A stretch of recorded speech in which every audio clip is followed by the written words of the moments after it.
एक लड़का पैदल किसी रास्ते से जा रहा था। उस लड़के ने देखा कि सामने वाले बिजली के खंभे पर कागज की पर्ची चिपकी पड़ी है और उस पर्ची में कुछ लिखा हुआ है। वो लड़का थोड़ा नजदीक जाकर पर्ची में क्या लिखा है वो देखने लगा।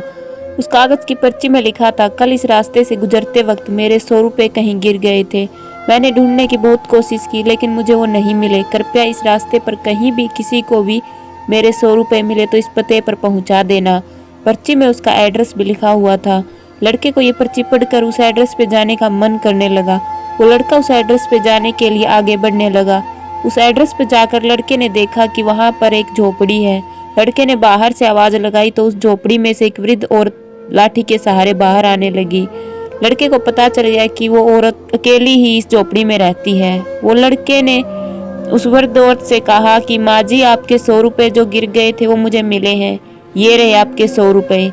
उस लड़के की बात सुनकर वो वृद्ध औरत रोने लगी और कहती है कि बेटा, अब तक करीब 15-20 लोग मुझे 100 रुपए देकर जा चुके हैं।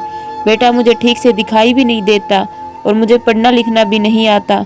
पता नहीं किसने मेरी ऐसी हालत देखकर मेरी मदद करने के लिए ऐसा किया। लड़के ने 100 रुपए रखने के लिए कहा पर वो वृद्ध औरत नहीं मानी। लड़के के बहुत आग्रह करने के बाद आखिर में वो वृद्ध औरत मान जाती है, लेकिन वो उस लड़के से कहती है कि तुम जाते वक्त वो पर्ची फाड़ के जाना। मुझे पता नहीं कि किसने मेरे पे तरस खाकर ऐसा किया है। लड़के ने कहा, माँ जी, आप इस बात की फिक्र मत करना, मैं वो पर्ची फाड़ दूंगा।